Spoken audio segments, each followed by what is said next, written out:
Welcome again to our Bible study, continuing in our encounter material from the Cumberland Presbyterian Church. This week's lesson is again on the Psalms. This is Psalm 142, but we now have a new lesson writer for this week and next week, and the lesson writer is Dr. Ademola Sodinde, and I had the chance to meet him on a Zoom meeting a few months ago, and he is a delightful person.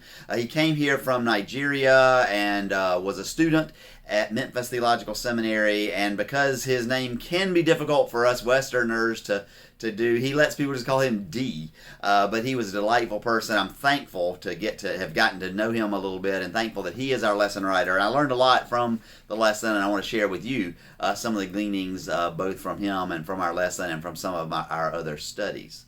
It is the 142nd Psalm, and it begins, as many Psalms do, with a little explanation at the front, and it says, "A maskil of David, when he was in the cave, a prayer."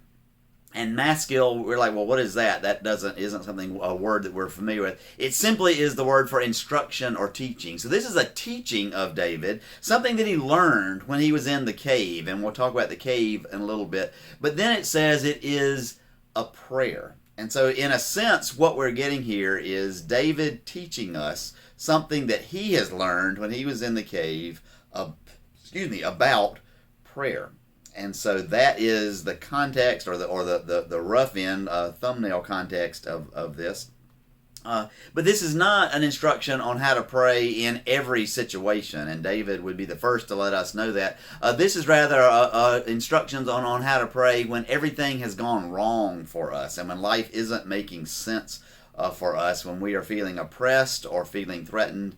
That's what this prayer is for. I have a friend, Wayne Patterson, who's a great fisherman, and he says that one of his little proverbs is that when something goes wrong in a boat, it goes wrong in a hurry. And I have changed that adage for my sport. I enjoy horse riding, of course. And when something goes wrong on the back of a horse, it can go wrong in a hurry. You're just bebopping along the trail, everything's fine, and the horse sees something that frightens it, and it jumps out of the way, and next thing you know, you're on the ground. When something goes wrong with a horse, it can go wrong in a hurry. And we all know, unfortunately, that when something goes wrong in life, sometimes it can go wrong in a hurry. You're just on your way driving to work or to the store or whatever, and all of a sudden, from out of nowhere, somebody comes and crashes into you. Many of us have had that experience, and just in a hurry, our whole day changes. Even in some instances, our entire lives change. The doctor comes back in the room and has a very dire look on her face or on his face, and has bad news for us that we weren't expecting. We are at work and we find out just overnight the industry has completely changed, and there's going to be massive layoffs, and you're one of those who are massive layoff. Or in this particular case, for David, you've been trying to do the right thing and follow God's will, and yet you are now being threatened by those who are threatened by God's will, who are threatened by you and you doing the right thing, and all of a sudden everything changes. Unfortunately, we know that is the case, but how thankful we can be that David went through that and left for us some instructions on how to pray when everything goes wrong. So let us read and hear now from the 142nd Psalm. As I said, it is a maskil of David, when he was in the cave, a prayer. With my voice I cry to the Lord. With my voice I make supplication to the Lord. I pour out my complaint before him. I tell my trouble before him. When my spirit is faint, you know the way. In the path where I walk, they have hidden a trap for me. Look on my right hand and see. There is no one who takes notice of me. No refuge remains to me. No one cares for me. I cry to you, O God. I say, you are my refuge, my portion in the land of the living. Give heed to my cry, for I am brought very low. Save me from my persecutors, for they are too strong for me. Bring me out of prison, so that I may give thanks to your name. The righteous will surround me, for you will deal bountifully with me. Well, the context here is that David is in the cave, and that's helpful. It gives us some context. The problem is there are several instances, actually, in the Old Testament where David is hiding in a cave, but almost always he is in the cave because he is hiding from Saul. Saul was the first king of Israel, and when Saul failed to be the king that God needed, God tells Samuel to go to Bethlehem and find the new king, and there Samuel anoints David, God's chosen, to be the new king. And then there is this uneasy tension in between where Saul's reign continues, but David's reign is going to happen. And Saul is psychotic. He is tormented by a demon, and he is terribly, terribly jealous of David. And so David often finds himself on the run from Saul because Saul wants to have him killed. And scholars suggest that perhaps this particular cave is the cave of Adullam. And the cave of Adullam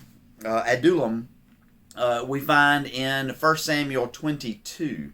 And in 1 Samuel 21, we find out why it is that Saul is so angry at David at this moment. The people are singing hymns of praises to David. And what do they sing? They sing, Saul has killed his thousands, but David has killed tens of thousands. And so if you are already paranoid and already psychotic, and you hear them praising David over you, there's a little bit of praise in there for you, but the contrast is so great. Saul is furious, and Saul wants David done in, and he comes after David. And David retreats to this cave. And then David's family comes to the cave, and others come to the cave who've been oppressed by Saul or who are poor. And they are all hiding out in the cave, and yet they just feel so incredibly weak in the face of Saul and his army. And so it is in that context that David prays out this prayer. God, I'm yours. I've been trying to do what you want me to do, and yet what I'm finding is that there are persecutors all around me. They've laid traps for me, and I am not strong enough to take care of them. And so you are going to have to rescue me from this. I want to suggest that there are two main things that are going on here that David can teach us about prayer, and particularly prayer in a time of difficulty. And that is, first, that David is honest with God. He's honest about his feelings. He's honest about his concerns. He's honest about his situation. And he's also honest about God. He recognizes that God alone is his hope, and that he has almost nowhere else to turn but to God, but that ultimately that is a good thing. And so he's honest with God, and he's honest about God. And out of there, I think there are at least four considerations that we can make, four things that we can learn from this psalm. And the first is, quite simply, that bad things do happen to good people. And sometimes we want to ignore that, particularly in our culture. We feel like if good things happen to you, it's because you made good choices, you worked hard, and good things happen to you. And if bad things happen to you, it's because you made bad choices and you didn't work so hard. And of course, the gospel heresy there is the health and wealth gospel. If I'm faithful, God will make me healthy and wealthy. And if I'm not faithful, then God will take away my health and punish me, or God will not give me wealth. If I'm poor, or unhealthy, it's an indication that God is not favoring me, that I've done something wrong. Well, bad things do happen to good people.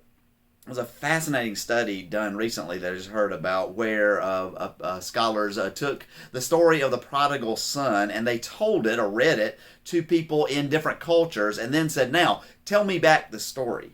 And so when they're in cultures much like the United States, that are primarily wealthy nations and nations that really focus on individualism, the individual has all the power to pull himself or herself up by their bootstraps or whatever, they would hear the story and then they would respond and say, yeah, I can tell you that story back. The young son made all kinds of terrible, terrible choices. And then when he found himself in the natural place where you find yourself when you make bad choices, he realized he had nowhere to go but back to his father. And that's a fairly decent retelling of that story. And if I were to tell you that story just off the top of my head, that's exactly the way that I would tell it, and I bet it's the way you would tell it as well. But there's a tremendously important detail in the story that we miss. We read right over. But when they told the story to people who live in poor cultures, and cultures where, because of their poverty, really they have to rely more on on one another. It's not all about individualism and individual choices and that kind of things, but they recognize everybody can be in the same boat through not necessarily through bad choices. They picked up on an incredibly powerful detail. So the young man gets all of the money and he goes off to a far land and he spends it incredibly unwisely. But then what happens? A severe famine strikes the land. Did you remember there was a severe famine in that story? I can confess, I didn't remember there's a severe famine in there, but there is. And the severe famine wasn't the young man's fault. Yes, he lived foolishly. Yes, he made terrible choices, and that probably made his life even worse. And yet everybody in the land was suffering. And even if he had the money, if he had saved it and invested it well or whatever, that wasn't going to help him very much because there was no food to be bought. He was going to be driven back to his dad regardless of how he spent his money because this severe famine comes. And that is an example of the fact that biblically Jesus gives us that and we kind of miss it. But bad things do happen to bad people because the son in the story is kind of a bad person. But bad things also happen to good people. And there are a lot of people in that land where there was a severe famine that were good people who suffered as well. One more illustration, and I'll get off of this little hobby horse, but I think it's important because we do need to counter this myth that only good things happen to people that are smart or people that make good choices or whatever. In our country, there is one number that is an overwhelming determinant on how your life is going to play out. Is your life going to play out where you have great health care and great health and you have enough money? You may not be wealthy, but you have enough money to live and you can always have a roof over your head and food on your table and this kind of thing. Or are you going to struggle for those things your entire life? There's one number that overwhelmingly can predict which camp you're going to be in. And that number is, and this is pretty amazing to me, the zip code in which you were born. If you're born in a good zip code, then you're likely going to be able to have decent health care and to have the health care that you need and therefore be healthy and more healthy than those who were born in bad, quote-unquote, zip codes. You're going to be able to have the opportunities to be able to get the education you may need or get the other things that you may need in order to be able to make a living for yourself and be able to have food on your table and a roof over your head. If you're born in a bad zip code, it's going to be much, much harder for you, and you're going to struggle most of your life. And it wasn't your choice. You didn't choose which zip code to be born in. It just was where you happened to be. And of course, some people are able to break out, and sometimes it is through hard work, but it's also hard work with a pretty good dose of good luck in it as well. But most people will not break out of that. And of course, there are those that live in good zip codes that either through no fault of their own or through bad choices end up finding themselves in difficult times as well. But again, overall, the determining factor is which zip code were you born in. And that's another example of bad things happen to good people. And that's just kind of the way of the world. And so we need to recognize that is true in this psalm as well.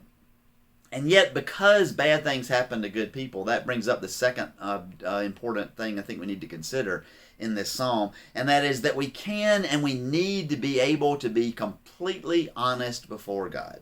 And there are going to be times when things do not feel fair, and we may even be angry with God. Why is it, God, that someone born in the wrong zip code has to struggle all their lives, and someone who's born in the right zip code doesn't have to struggle as much? It's not fair. And maybe it makes me angry with you, God. Why don't you do something about that? Or how don't you find a way to help me know who am I supposed to vote for? What policies am I supposed to advocate for? What am I supposed to do personally to change all of those things? But I need to just express my concern and my frustration with that. That's exactly what David does in this psalm. He's completely honest before God. He doesn't hide his feelings. And so he's willing to say, with my voice I cry to the Lord and I make my complaint to the Lord, and that can even be complaining about the Lord. Now, that complaint may not be well-founded. It may not be God's fault, and actually, it isn't God's fault. It is a failure of government. It is a failure of you and me. It is a failure of the church that people born in one zip code have it more difficult than people born in another zip code. And yet, it's okay to offer those prayers and those concerns to God.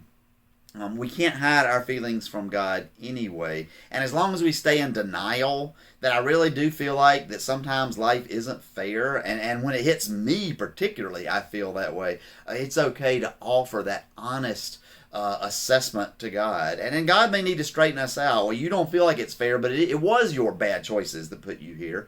Or maybe we will sense from God, as David seemed to sense, that sometimes bad things just happen to good people, but you can turn to me for help. When an alcoholic, has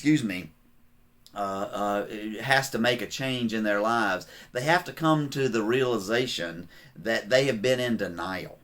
That alcohol does have a grip on their lives that they've been denying, and that the alcohol has a grip on their lives that they are powerless to overcome. And the first step, though, is simply to recognize, I've been in denial. I thought I had a handle on my drinking. I thought that I could drink and it was okay. It wasn't affecting my life. It wasn't affecting those around me. And now I have to recognize that I've been in denial. And so being honest before God is one of the ways of breaking through that denial. And then when we are honest before God, we also recognize that that's where our help is going to come from. Our help has to come from God. And so the second thing that an alcoholic has to do is say, I have to have a higher power to help me break this addiction because I can't do it on my own. In a sense, the 142nd Psalm says, I can hide in a cave, but I can't hide from you. And ultimately, I can't hide from my enemies. And if I have any hope at all, I have to recognize that I'm in over my head. I have no strength over this or power over this condition. And yet, I know that you are powerful enough. You are my higher power, and you can help me either make the steps I need to make to overcome this, or you can help me by simply giving me the strength that I need to overcome it.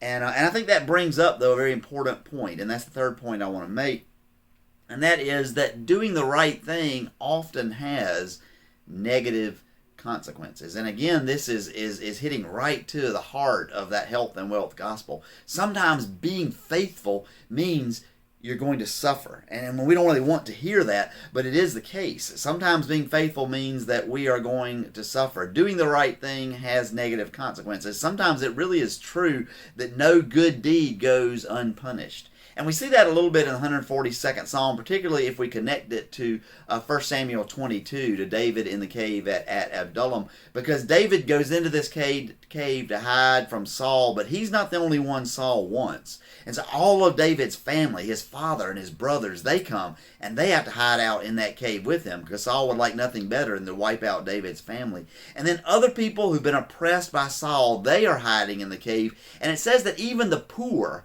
come to hide in that cave. And I wonder if they aren't poor because Saul the king has done exactly what Samuel warned the people would happen if they went after a king, if they had a king like the other nations did. The king is going to tax you. The king is going to take your money. And so now they are poor, and they know that they cannot go to Saul for help. And so they come to David, hoping that David is going to be the kind of leader, the kind of ruler, the kind of king that they need. And so all of these needy people show up, and David takes them into his cave as well. David is doing what he can to be faithful to God. And we see it going all the way back to when, as a young boy, he's already been anointed as the new king, and as a young boy he fights Goliath, trusting in God. We see that kind of coming back around again in this cave. God, my enemies are so great, I can't do anything about them. They are more powerful than I am, and so I have to look to you for help. And yet it is exactly because he was doing the right thing that he essentially finds himself in this circumstance. However, and this is the fourth point and the last one I want to make, in spite of the fact that doing the right thing often leads to negative consequences, ultimately doing the right thing leads to blessings. It leads to blessings both for us and for the world. And so I do the right and the faithful thing, and I may get clobbered for it, but eventually God is going to take that and use it for my good and use it for the good of the world. You may remember Martin Luther King Jr. said that the moral arc of the universe is long, but the moral arc of the universe bends towards justice. And so he was willing to accept all kinds of pain and punishment and persecution that he received, recognizing that short-term negative consequences for being faithful, for doing the right thing, ultimately was a part of that arc of the universe that bent toward justice. And so if he was doing the right thing, he was helping that arc bend toward justice. And if he did the wrong thing or went about it in the wrong way, he would be bending it the wrong direction and making that arc out even longer. Of course, much even more powerful, I think, than Martin Luther King is the story of Jesus. And Jesus in the Garden of Gethsemane, his prayer, in a sense, is almost a reflection a little bit on the 142nd Psalm, where Jesus is first completely honest before God, and he says, God, I don't want to do this. I don't want to undergo torture and agony and death. That's not what I want, and I recognize that these powers are lining up against me, and I'm worried that I'm going to have to go through that. And if there's any way possible that you can take this cup away from me, take it away from me. All of that is just being so honest before God. I don't want to do this. The short-term negative consequences of faith are something I don't want to have to contend with. And yet, how does Jesus end that prayer? He ends that prayer saying something very powerful about God and really about himself, as he says, but not my will, but yours be done. I trust that if I do the faithful thing, that you are going to eventually use it to bless me and, more importantly, to bless the entire world. And, of course, that's exactly what happened. Now, I want to talk just very briefly, almost to open, close parentheses, even though it directly relates to this, about this idea of your will being done. It wasn't God's will that somebody's got to get hurt for human sin. And until somebody gets hurt and somebody dies, I'm not going to be happy. And so it's my will that somebody get hurt, and it may as well be you, Jesus, and so that's fine with me. That is not scriptural. That comes out of about the year 1000, medieval theology that really isn't in Scripture, although you can read Scripture in a way to kind of pull that out. But instead, what God's will is that Jesus actually had the power. He wasn't helpless. He had the power to use the power of death against death, in a sense. The Scripture tells us he could have brought down legions of angels to destroy all of his enemies. Now, what Jesus is wanting to do is destroy death. And if he uses death by destroying all of his enemies, all he really is doing is using darkness to fight darkness, and that increases darkness. And so if Jesus uses death, he's just making death even more powerful, because there is even more deaths out there. But instead, he uses love and forgiveness. And death thinks, oh, that's an easy target. I can get rid of love and forgiveness, no problem. And so death slaughters Jesus, thinking I've won. But in fact, love and forgiveness is light, and light always drives away darkness. And so it was because Jesus didn't use the darkness of death in a vain attempt to defeat death, but instead used light, the light of love and forgiveness in the face of unspeakable evil. People who would torture an innocent man and gloat over his death. He used love and forgiveness to counter that, and that defanged death. It's a mystery in many ways for us, but it defanged death. It took away death's power ultimately over us. That's what it means when Jesus says, but not my will, not how I feel, but your will, your way be done. And David essentially is saying the same thing in this psalm when he says, I recognize my persecutors are too great and too powerful for me, and there's nothing I can do about them. That's why I'm turning to you. And then David ends the psalm with this recognition. He ends the song, the righteous will surround me, for you will deal bountifully with me. Now, the bounty isn't there at that moment. He's hiding in a cave, and Saul and the army may show up any minute and slaughter them all. But even in that case, David is trusting that the righteous will be around me. In a sense, the righteous are around him at that moment. And that if we continue to be righteous, to do the things you're calling us to do, then you will deal bountifully with me. If I can, using your strength that you give to me, continue to share the light and to spread the light and to use the light instead of using the darkness, you will deal bountifully with me and you will deal bountifully with the world. And so we are called out of this psalm to make sure that we are honest before God about our feelings. Even if our feelings maybe are the wrong kind of feelings, God can help us get those straightened out. But we can be honest with God, and then we can be honest about God and recognize that it is in God who has our hope. And if we follow God and keep our eyes on God, keep our eyes and our feet on God's path as much as we possibly can, using the strength that God gives us, then God indeed will surround us with the righteous and will deal bountifully with us and with the world. And of course, we can do those things because God is with us. Amen.